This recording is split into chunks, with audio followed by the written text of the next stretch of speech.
I'm going to talk about two topics that the National Center for Science Education, my previous employer, I'm now retired from NCSE, but I want to talk about two topics that NCSE is engaged in considering, and this is the teaching of evolution and the teaching of climate change, both of which have come under fire, not for the science involved, but for a variety of other largely ideological reasons, and I'll try to explain what I mean about that.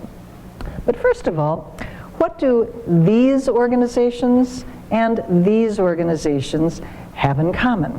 And what does this topic have to do with these two? Well, they differ quite a bit. The ones on the bottom are a lot larger. The two organizations on the top are a lot richer. But both of these groups of organizations are similar in that both of them advocate ideas that are contrary to modern science. People associated with the top group, and believe me, this is only a couple, there's many, many, many more I could have included in either the top group or the bottom group. People associated with the top group propose various forms of climate change denial. People associated with the bottom organizations, and there are many, many more, deny that living things share common ancestors in preference to the idea that all plants and animals reflect specially created kinds. Yet both climate change and evolution are very well accepted by the scientific community, and that's not just in the United States, that's also internationally. In June 2006, 68 academies of science from around the world signed a statement on evolution, agreeing that the universe and the planet Earth and plants and animals on planet Earth, all living things have evolved, and that evolution and science should be taught to children. Close to 100 international scientific societies agree that climate change is taking place and that humans have a major responsibility. So what's going on with the public? Well, like all things, there are a number of nuances of differences among those who reject evolution. The strongest position is to deny that anything evolves. Not galaxies, not planets, not living things, nothing. Everything was created in its present form as we see it today, and nothing has changed since. The idea that the physical universe evolves but not living things is a somewhat more moderate stance, which you do find among creationists. They'll agree that, well, maybe stars and galaxies evolved, and maybe the planet Earth has had an evolution of its own over time, a cumulative change over time, but certainly not living things. Old Earth creationists, for example, accept the Big Bang, they accept stellar and cosmological evolution, but they draw the line at biological evolution. And then there's a yet more moderate position that some people hold that, well, yes, most living things evolve, but we draw the line at humans. So there are gradations of belief, and if somebody says to you, I'm a creationist, you need to ask what kind, because there are many, many distinctions among the group. Now, unfortunately, the data show that somewhat less than half of Americans accept evolution. Anti-evolutionism in the United States has been depressingly consistent since the 1980s. These are the data from the Gallup organization. You know, as the famous celebrity statistician Marge Rivera has said, it's the wording of the question, stupid. If you mention God, if you mention humans, you get a much lower percentage of people accepting evolution. Unfortunately, Gallup does both, so you know these numbers are, again, there are nuances of distinction here, but here are the Gallup data, which are the most familiar, and they have been very consistent. The top line is the idea that humans are specially created, and this is the mid to high 40%. The middle line is the idea that humans evolved, but this evolution was guided by God. This again is the mid to 40, high 30%, 40%. The bottom line is the idea that humans evolved, but God was not involved. Counting all of the evolutionists, it's slightly under half. But again, as I say, how you ask the question makes a big difference. Similarly, global warming warming rejection takes several forms as well. It's not getting warmer, certainly the strongest form. The total denial that there is any change taking place at all. This is harder and harder to defend. Although you have one crisp winter and all of a sudden people are, back to the old position again. Admitting that it's getting warmer, but it's not our fault, is a more moderate position, and this, I think, is probably a very strongly held position in the United States today. Yes, we recognize that it's getting warmer, but trees are budding earlier, et cetera, but it's only natural. It's got nothing to do with CO2. It's got nothing to do with human activity. It is not anthropogenic. The most moderate position is an interesting one. It's getting warmer, we're responsible, but there's nothing we can do about it. We can only just accommodate, move all those people away from the coast. We don't need to change any of our practices, et cetera, et cetera. Now, I want you to look at these three positions that you commonly find among global warming contrarians. The top two are scientific questions. It is either getting warmer or it's not. It's either anthropogenic or it's not. Those are empirically based questions that you could actually deal with scientifically. The third is really a policy question. It deals with the consequences of global warming and anthropogenic global warming and whether or not something should be done about them. And that is really, in my opinion, where the argument should be taking place. It's a legitimate matter of opinion based upon more than just the scientific evidence. What should be done about global warming? And this is where the debate in society should be taking place. Unfortunately, what we're finding, as we found earlier with evolution, is that it's the consequences of global warming that are the most important thing, this third issue. And the consequences as they are perceived are influencing whether or not people accept the science. And this is a basic theme that I'm going to be talking about today. When you look at the scientific consensus around both global warming and evolution, it is monumentally strong.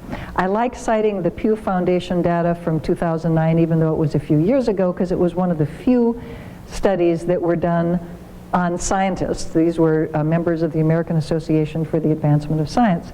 And it is one of the few studies that were done where they ask questions simultaneously about both evolution and climate change. So that's why I like these data. And Pew does good work, so it's perfectly reasonable to use their data. But the agreement of scientists on evolution is very, very high. The agreement of scientists on global warming is very high. Particularly when you consider the view of scientists who actually do research in global warming. And from other data, not the Pew data, I wouldn't show it on the same chart because it's a different study, those numbers are in the high 90s of scientists who actually do research in climate change. The acceptance of the science is extremely, extremely high. When you ask citizens about global warming, you have, this is more Pew data. This is from a 2012 survey. The top line is agreement with the idea that the Earth is warming. The bottom line, which shows lower frequencies of agreement, is the idea that it is anthropogenic. And indeed, survey after survey show more acceptance of the idea of warming and a lower acceptance of the idea that it is anthropogenic. In any regard, there's a gap between what scientists hold based on our study of the evidence and our conclusions that we can draw from it, and what the general public concludes. I'd like to suggest some ways that we can look at this disconnect and begin to understand it, because understanding it gives us the beginning of tools for how to deal with it. And I think having a serious disconnect between what scientists have learned about the natural world and what the public believes is something that we all ought to be concerned about, not just because it affects science education, which is, of course, the beat of the National Center for Science Education, but also because it's an aspect of the public understanding of science that we as citizens need to be concerned about. Because there are a lot of things going on in the body politic and things that affect our country for which science has a role to play in helping us understand what the variables are that need to be considered in the policy decisions that are made. At the National Center for Science Education, in our considering of these two issues, we tend to think about it in terms of pillars of denial, if you will. And these pillars apply both to the evolution issue as well as the climate change issue. The first pillar of denial is the claim that evolution or climate change is weak science. Scientists are giving up on evolution. Scientists are giving up on climate change. It's no longer believed in as much as it was before. The idea of questioning the science has had a very long history in both the evolution as well as the climate change and other scientific controversies.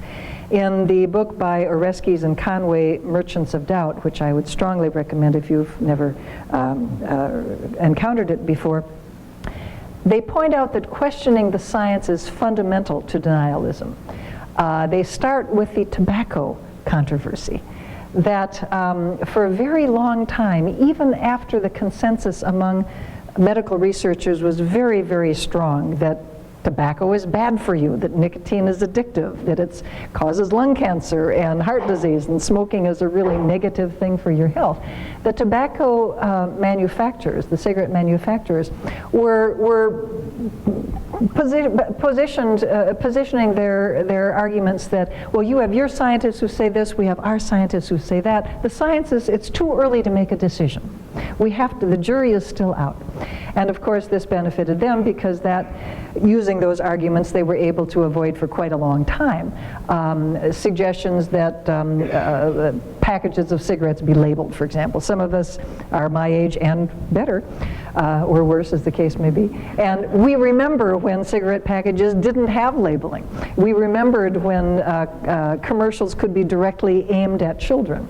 And those things, of course, came about because it was finally revealed that no, actually the jury is in on tobacco. But as the idea of questioning the science is a very, very strong meme in denialism in general, and certainly has been the case with evolution. I apologize for giving you something to read, but this is such a wonderful, wonderful quote. The chain of evidence that purports to support the theory of evolution is a chain indeed, but its links are formed of sand and mist. Analyze the evidence and it melts away. Turn the light of true investigation upon its demonstrations, and they fade like fog before the freshening breeze. We don't write that way anymore. It's just one. 1935. 1988, leading scientists are abandoning their faith in Darwin's theory of evolution.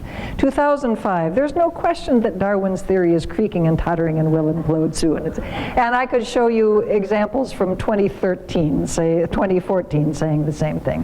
Evolution has always been on its last legs. A common and time-tested way to question the science is to showcase scientists who deny the consensus. Tobacco companies, creationists, global warming deniers, everybody uses this technique. The Discovery Institute of Creationists has its scientific dissent from Darwinism. How many of you ever heard of Project Steve? Anybody ever heard of? Thank you. Google Project Steve. It was the National Center for Science Education, little elbow in the ribs for this kind of silliness. They had 100 scientists doubting Darwin, and so we thought that was pretty dumb. So we got 200 scientists signing a statement about evolution really happened, natural selection's a big deal, you should be teaching it, not teaching creation. A very simple little statement, except that all 200, twice as many as they had, all 200 of our scientists were named Steve. So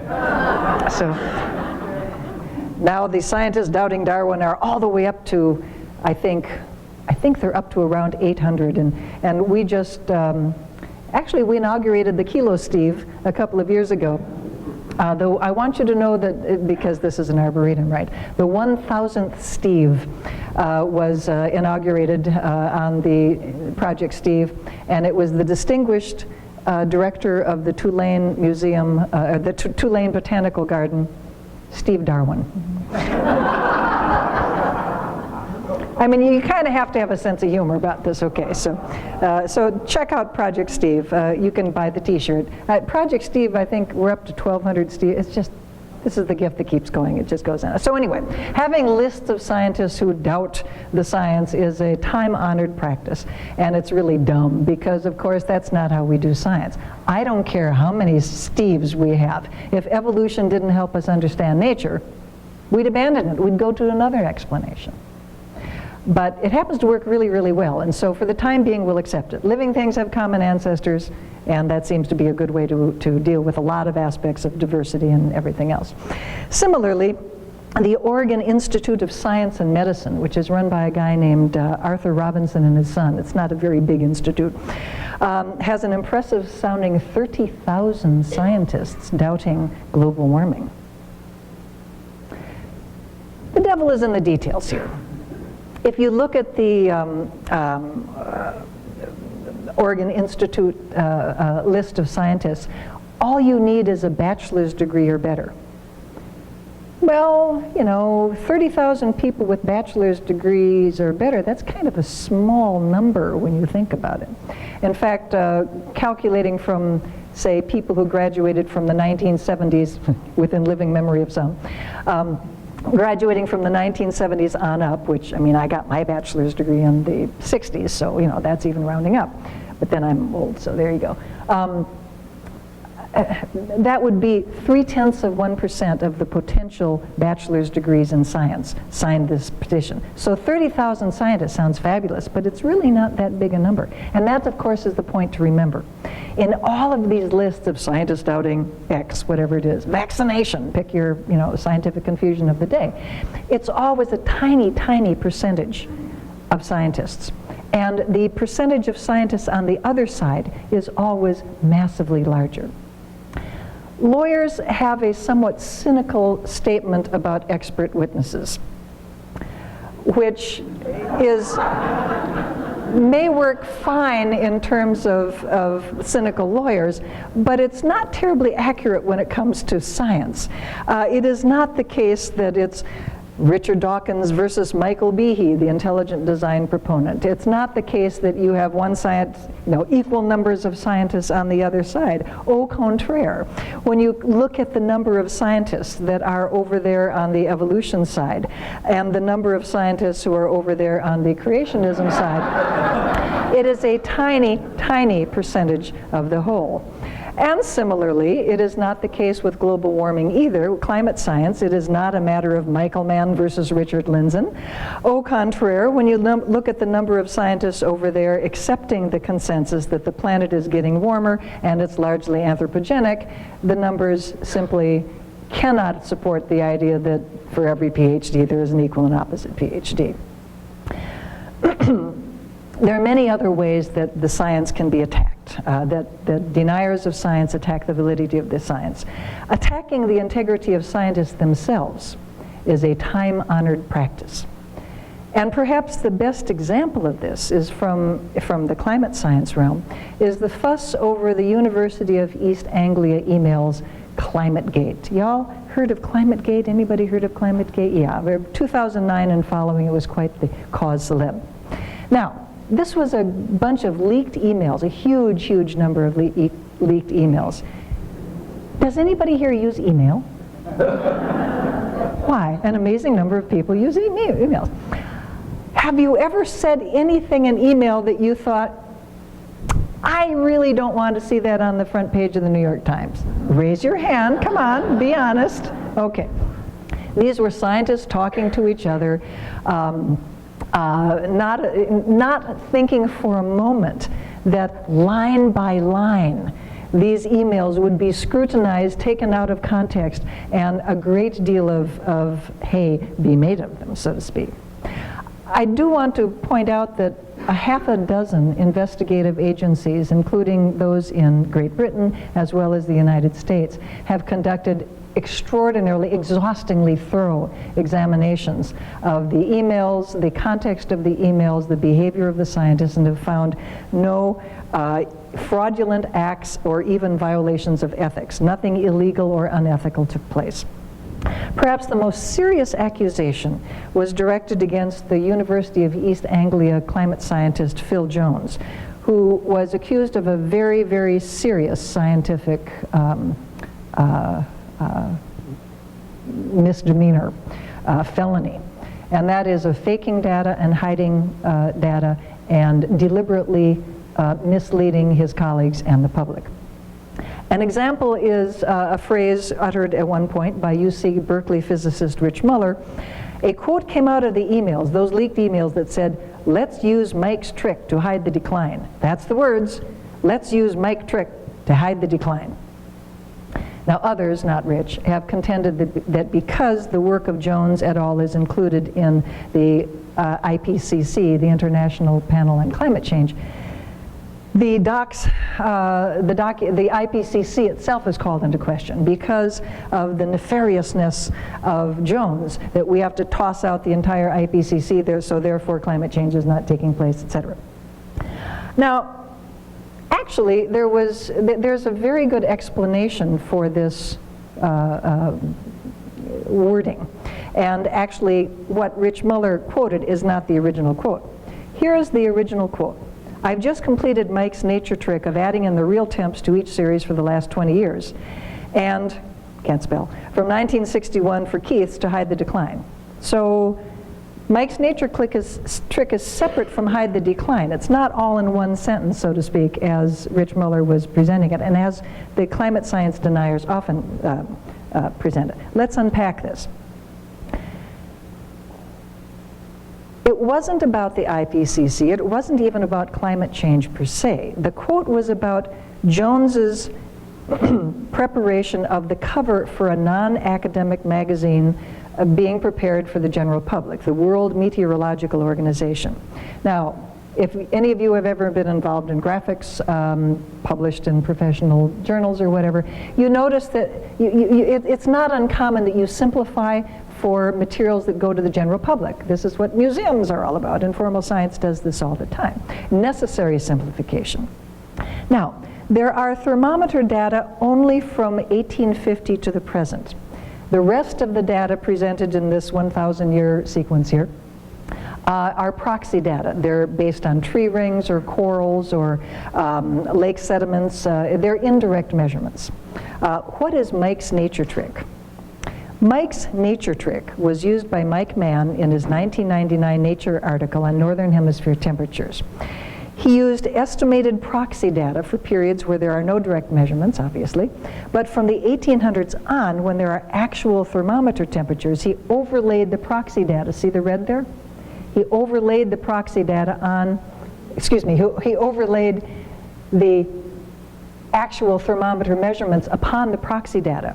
This was a way of refining or improving the presentation of data. It wasn't an effort to try to hide anything about a lack of climate change whatsoever. The trick, as in tricks of the trade, is to increase the accuracy of the data that you are reporting. Most of us would think this does not sound terribly nefarious. Mike's nature trick is also separate from hide the decline. What does that refer to? Jones is reporting on Keith Briffa's data on dendrochronology, tree ring dating, which generally track temperature pretty well from about 1850 on, but not perfectly. This is a tree place. You guys know what I'm talking about. This is so cool.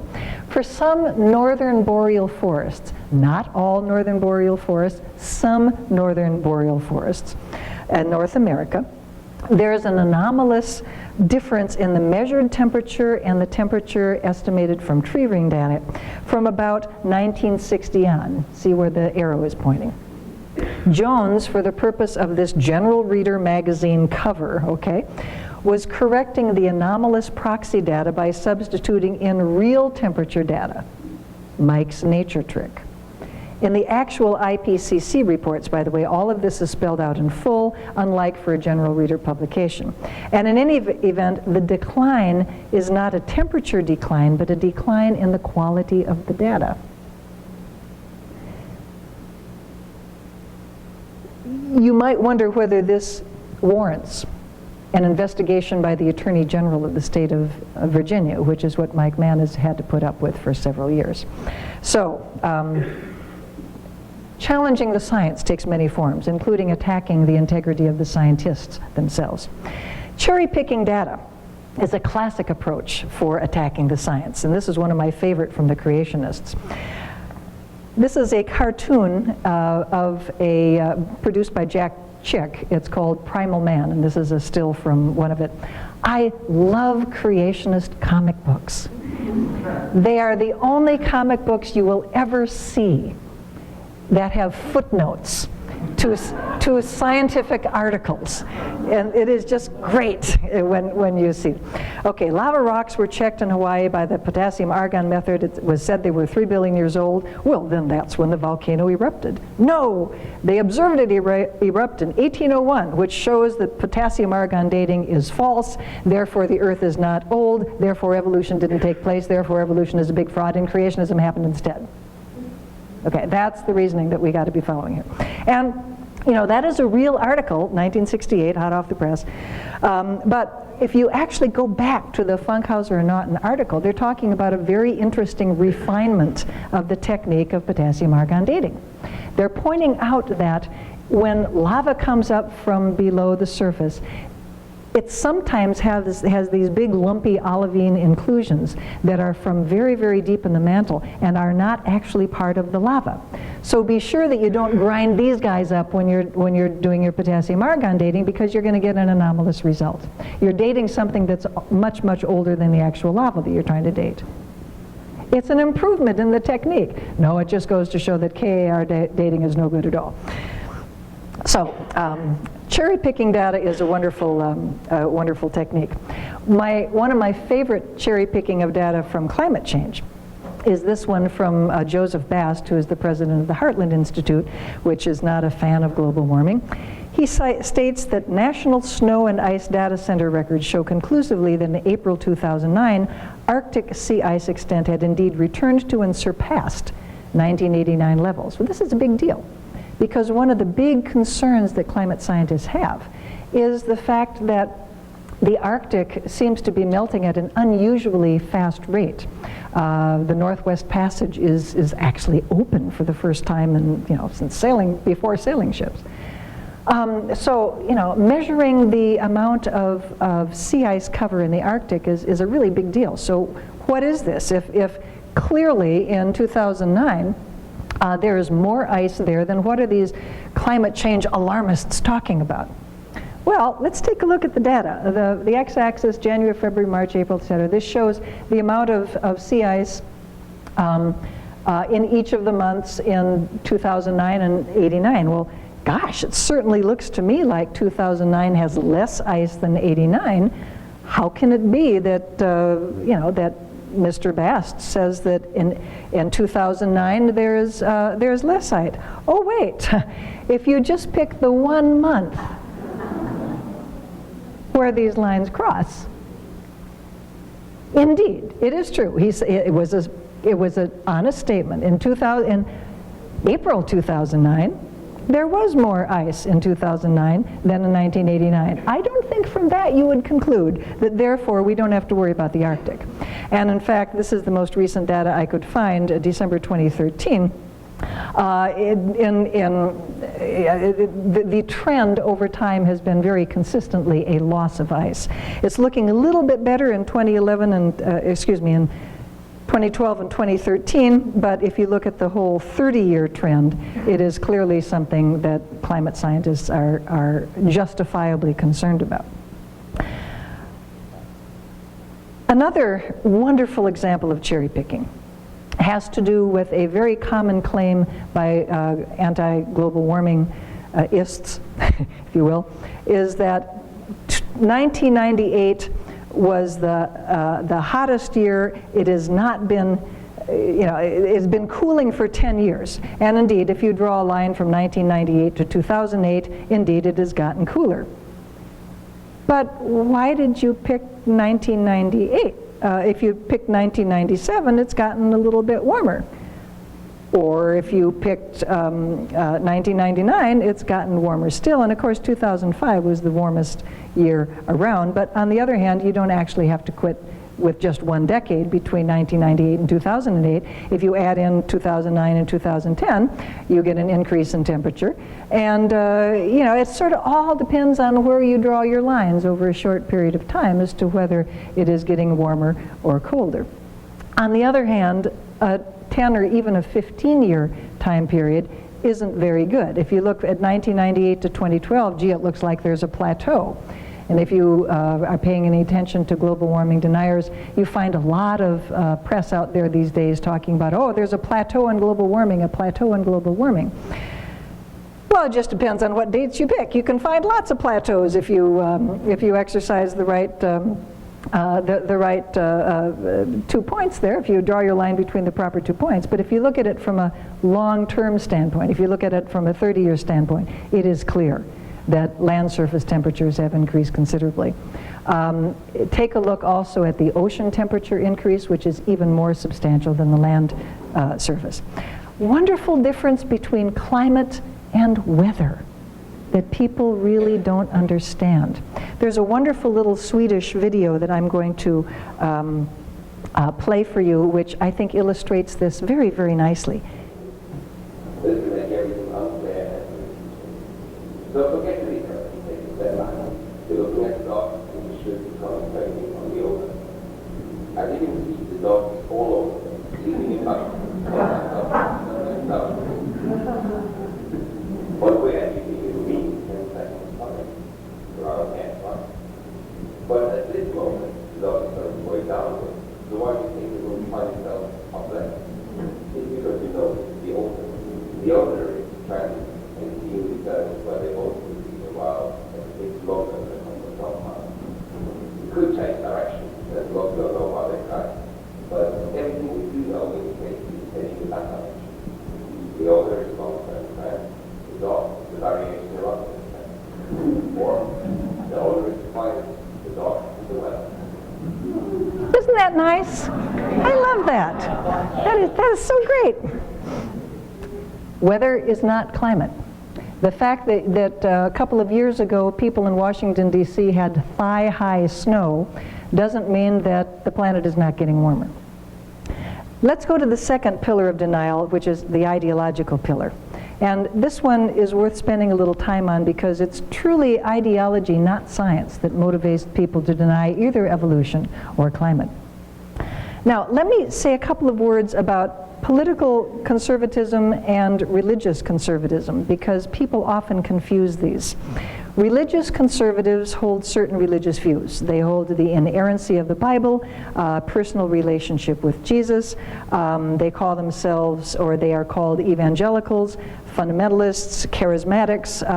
They prefer the term conservative Christians, so that's what I call them. Now, political conservatives express confidence in capitalism. They believe in minimal government. Individuality and personal responsibility is a very important set of characters. The thing to remember is that, and the overlap of these two is the religious right. Now, not all conservative Christians are political conservatives. In fact, there's a substantial group of social gospel evangelical Christians who do not share the many of the social attitudes of political conservatives at all. Similarly, there are many political conservatives who are not conservative Christians. They belong to mainstream Catholic or Protestant denominations, or they don't care about religion at all. And it's their political views that they are more concerned about than religious ones. The religious right has tended to color our views of these two movements, because the religious right are people who are both religiously conservative and politically conservative.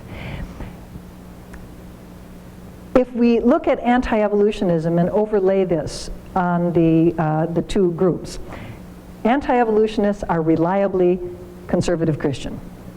And of course, the religious right is reliably within this group because the religious right is also conservative Christians. The religious right is anti-evolutionary not because they're political conservatives, but because they're religious conservatives.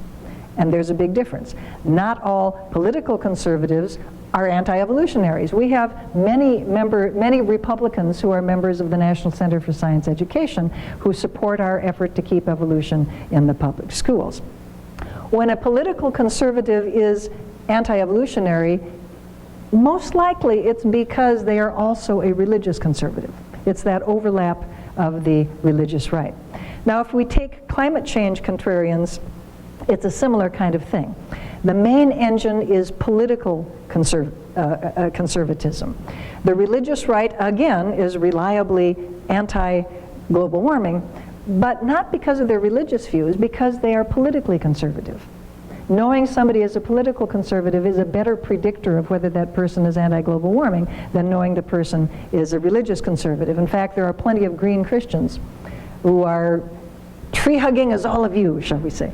And man, this is a tree-hugging kind of group, I can tell. So ideologically, climate change contrarians are more likely to be politically conservative than they are to be religiously conservative, although there is some overlap. There's a small chunk of the climate change contrarians who do so for religious reasons. It tends to be associated with providential theology, that God would never let anything bad happen to the planet which he created for people, and so. But really the big engine, of climate change denial is political. Secondarily, the engine is libertarian economics. Libertarians are kind of an interesting intermediate group. They show some characteristics with political liberals, some with political conservatives. Like conservatives, they're very strongly anti-big government. The Tea Party has a very strong libertarian streak. They support individual self-reliance. But mostly, libertarians are really concerned about capitalist economics, what George Soros called free market fundamentalism. Great phrase. A great confidence in the power of the free market to solve all economic and social problems. And therefore, they don't like global warming because they believe that it's a socialist attack upon capitalism. You have things like cap and trade or a carbon tax, which they feel is they feel are anti-free market policies. Now, so libertarian economics and political conservatism are the major engines, ideological engines behind global warming. It's important to know, though, that these are not monolithic situations. There are Republicans who do accept that the climate is changing and even that it is anthropogenic. And although conservative Republicans are much less likely to accept it, and because there are many conservative Republicans, the total Republican number there is fairly low in terms of accepting climate change. But moderate to liberal Republicans do accept, in fairly large numbers, accept climate change, and it appears to be growing.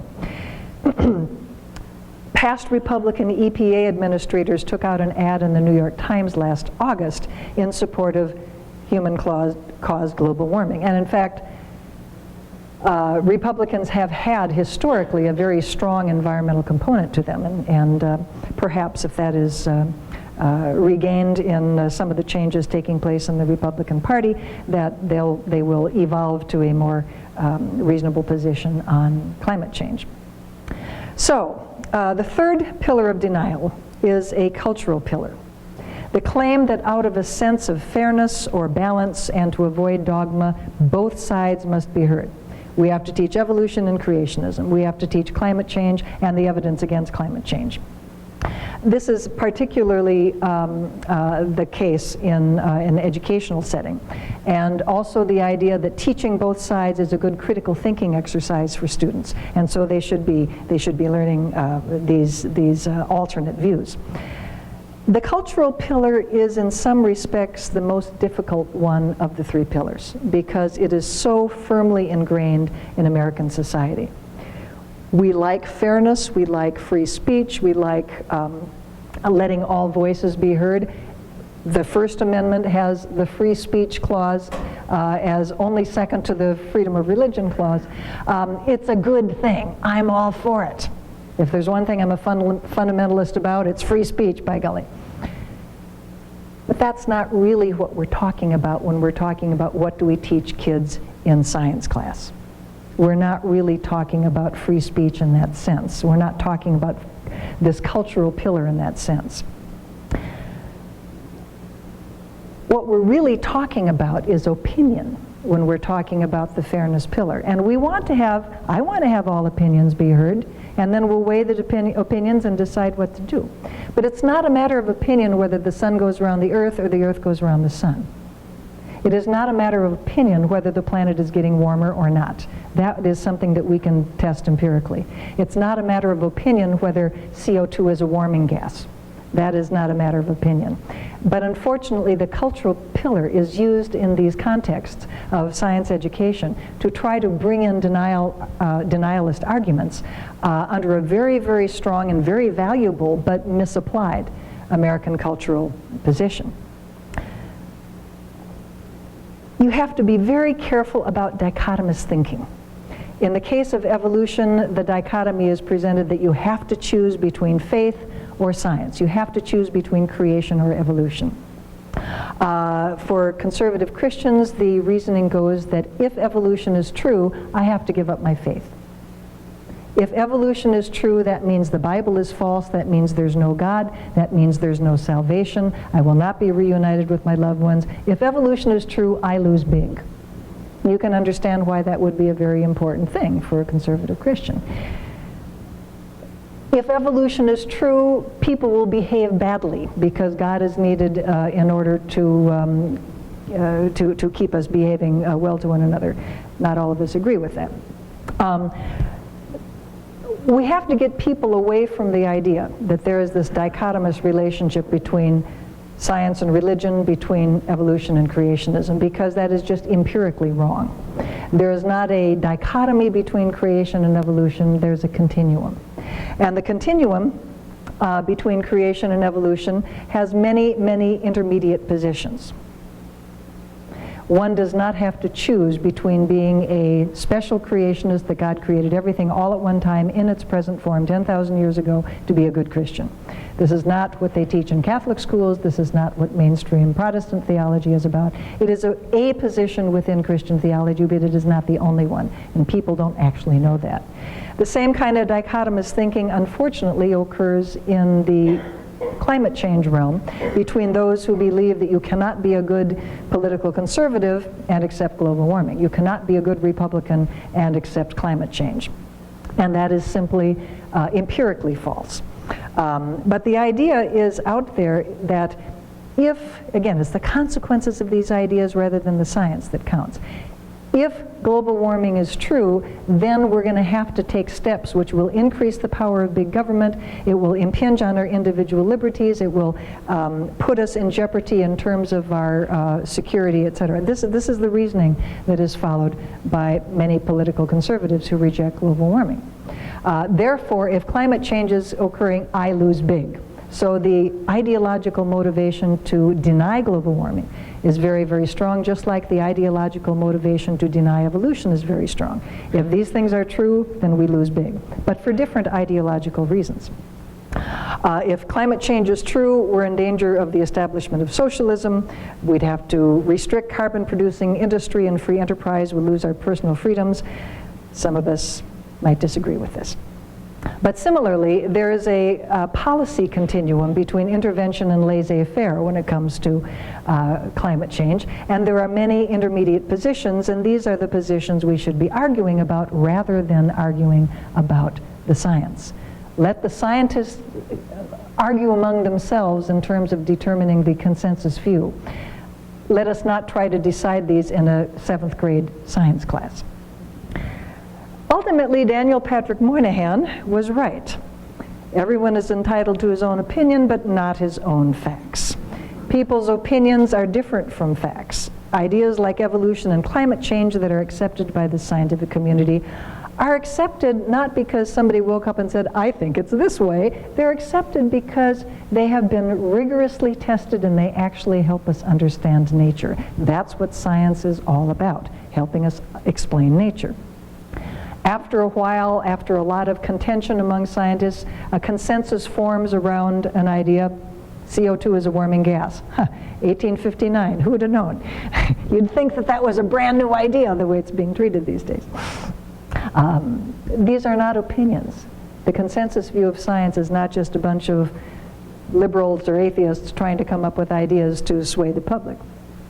Ultimately, though, it's not about the science. Evolution and climate change deniers are not at all likely to change their opinions just if you shovel more science on top of it.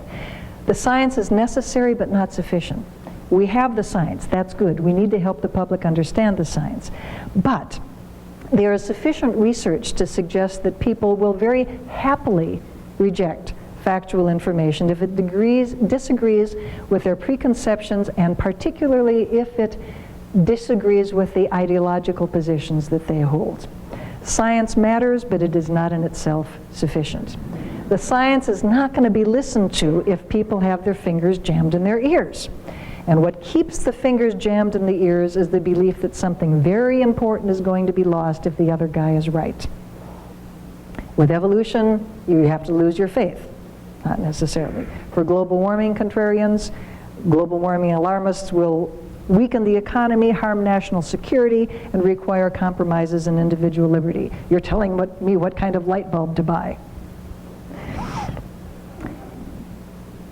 But seriously, if these concerns aren't assuaged, all the science in the world isn't going to be convincing. For opinions to change requires two things.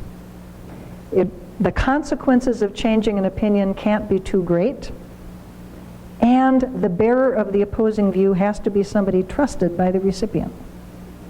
Who can assuage these ideological concerns? Well, obviously, conservative Christians who accept evolution are the best ambassadors that we have to their fellow conservative Christians, because they have not lost their faith. All those consequences that conservative Christians worry about didn't happen to them. They still are born agains, they still have a personal relationship with Jesus, et cetera, et cetera, et cetera. But they also accept the science. And those people, they exist. There are organizations of them, and I certainly try to publicize them as much as I can. The American Scientific Affiliation is one organization of conservative Christians, most of whom are theistic evolutionists. The BioLogos Foundation on the net is another source of outreach to conservative Christians, which accept evolution and global warming. The consequences for accepting the view can't be too high, and the messenger must be somebody who speaks the same language. Similarly, with global warming, the messenger has to be somebody from the same ideological position. So either a libertarian, I was a little bit too fast there, either a libertarian who accepts climate change, or a conservative a person conservative politically, are the people who can be the best ambassadors to let people know that the consequences will not be that high, and that in fact the science is actually good.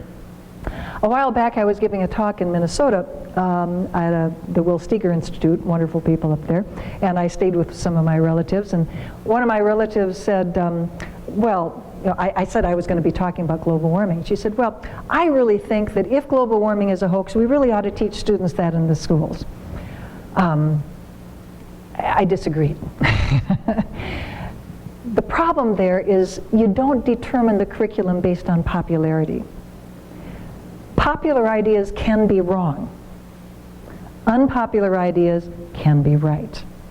The way that you decide, the way you should decide what to teach at a K-12 level in history or math or English language arts or science is what the consensus of scholars in those fields have concluded is the best available scholarship.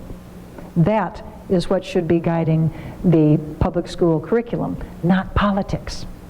Because ultimately what you get down to is politics, which has the same, no it doesn't. I was about to misspeak there. Politics and popular have roots very far back. Just because an idea is popular doesn't warrant its being taught in the public schools.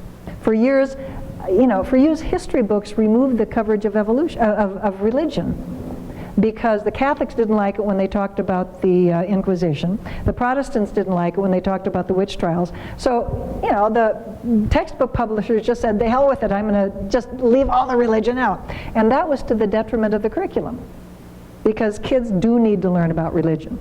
Popular, unpopular, you got to teach it like it is. You have to let the people who actually understand the scholarship be the ones that have the largest say in the presentation of the views. It's a radical thought, is it not? Let's let people who actually know something about the subject matter and how to teach it have the biggest say in determining the curriculum. Now, Mr. Bast from the Heartland Institute would say that this is dogmatic, banning debate and censoring objective sources of research. Well, I don't think so. But what it does do is get the politics out. And I think that is an extremely useful thing. Now, debate is a very normal part of science. I'm not saying, and nobody is saying, that students should not question things in class. They will and they can, and that's just fine. But to deliberately set up your curriculum so that you are teaching information that is like living things at common ancestors, that is part of the common scientific consensus, and ideas that are totally outside of that consensus, and pretending to the students that both of these are equally valid scientific positions is really miseducating students in a most profound way, and should not be done. Scientists, of course, debate ideas. I mean, anybody here ever submitted a paper to a scientific journal? I'm not going to call on you. You can raise your hands. Go ahead. Put your hands up. All right. Now, you have to keep your hands up. All right. Keep your hands up if every paper you've ever submitted was accepted and published. Yeah, right. Oh, wow. I am impressed. I want to talk to you later. No, you put your hand down. Okay, yeah. Nobody promises you a rose garden. It looks more like this. You know? Going through peer review is not fun. And in fact, most science would consider just going through a line like this with people beating you up in person is greatly preferable to the peer review system. Thank you very much. The point being that ideas come into the scientific consensus after they have been argued about and tested and retested and gone back and rinse and repeat over and over and over. And finally, after a long time, we agree, okay, this is the way the Earth works in this particular matter. Let's go on to something else. If the creationists or the global warming deniers want to have their views taught in school, knock yourself out. But convince the science community. And then your ideas will trickle down into the high school curriculum just like ours did. But you don't try to balance the culture wars on the back of a 16-year-old kid taking a science class in high school. That is miseducation. Now, you can find a whole lot more about these issues at ncse.com. If you go to the news alert button here, we have a free electronic newsletter that you can get with lots of depressing information every Friday.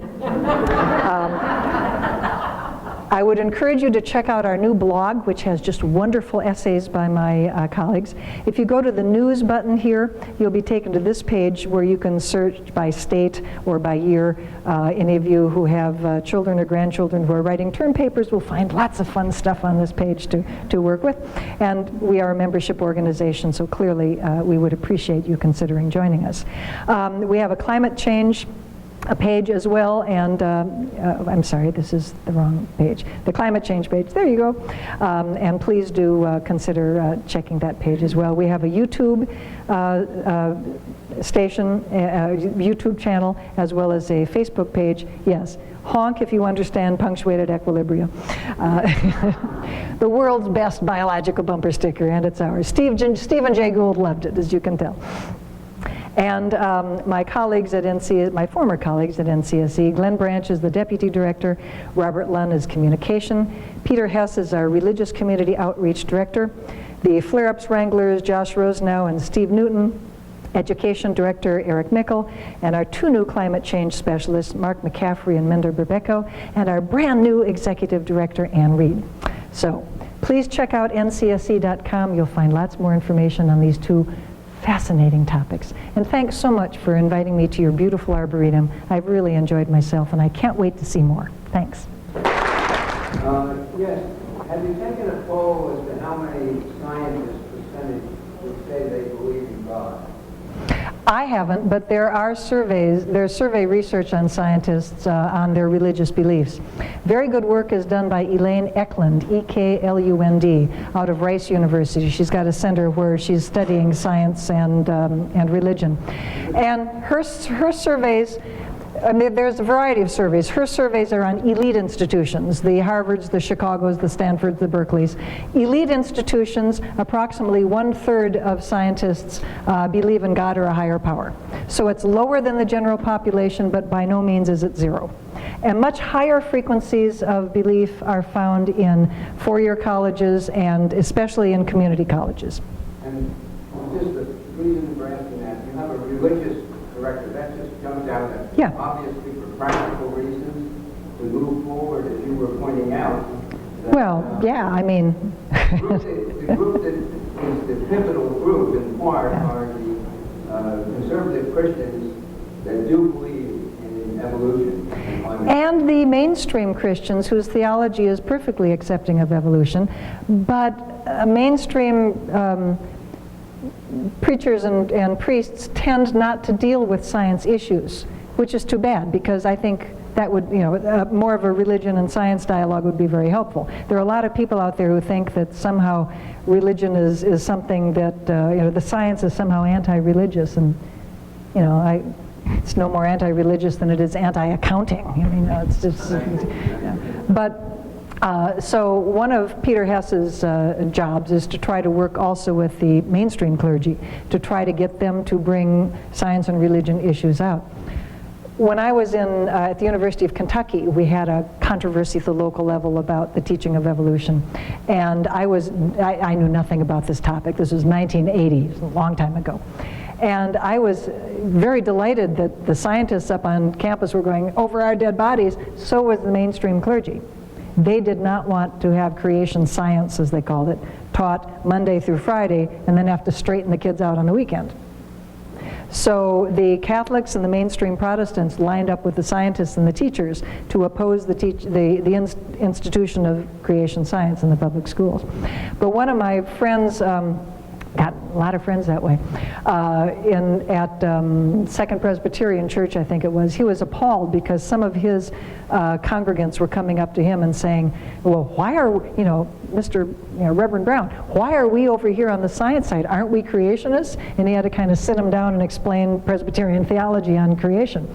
And that's the sort of thing that motivated me to think, well, NCSE really needs a religion outreach person, because there are an awful lot of people who are Episcopalians and Methodists and Lutherans and Presbyterians who don't know their own denomination's theology, which was a long answer to your question. I'll try to make the next answer shorter. Yes, ma'am.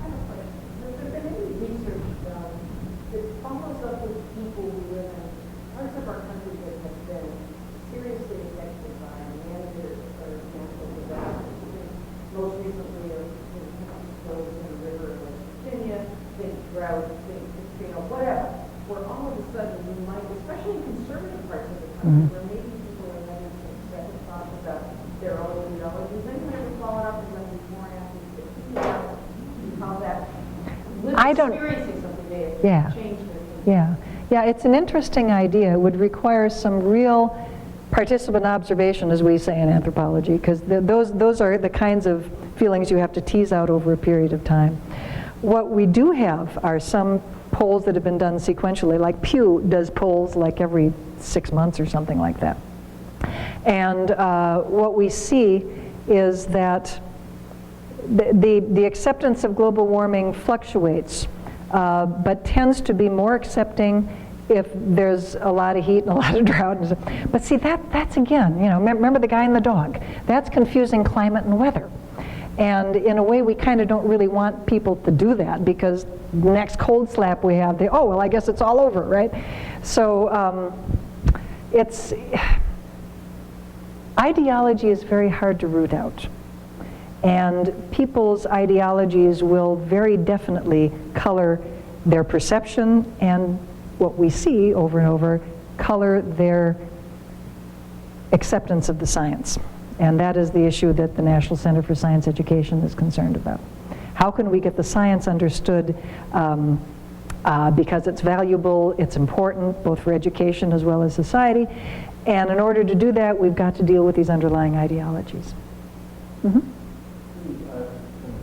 Coming back to that question, guy and dog, climate and weather.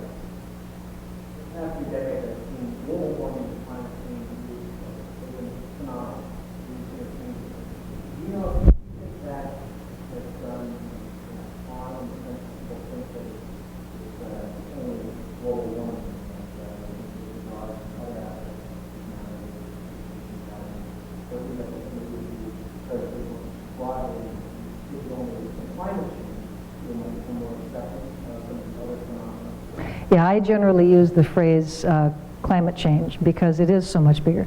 I have a friend who keeps trying to pound into me and everybody else, we should talk about climate change and ocean acidification. Okay. And actually, from a strategy standpoint, that's good because people are not as invested in the ocean, and the data from the ocean is just stunning. How much heat the ocean has absorbed, and how the acidification factor is really critical. Interestingly enough, it was Republicans who came up with the phrase climate change a number of years ago because they felt that global warming was too scary. And that, which is ironic. It's actually, climate change is more accurate, which is why scientists have been using it. And of course, the IPCC is not the Intergovernmental Panel on Global Warming. It's the IPCC, right? So it's not like climate scientists are finding this a surprise. But yeah, climate change is so much more than warming. But warming in some respects is really the engine behind so much of it. But there's so much you can do. My former organization, I'm still kind of halfway associated, but obviously I don't work there anymore. I have a wonderful colleagues who do great work. But NCSC is working with the University of California Museum of Paleontology to build a new website. Some of you may be familiar with Understanding Evolution, which was a marvelous website that they built for teachers. Understanding Science is the second website they built for teachers to help them understand the nature of science. And we are currently building Understanding Global Change. And global change is sort of yet another another iteration, as it were. Lots of things going on here. And lots of opportunity to study science. Biology, geology, physics, chemistry, lots of good stuff.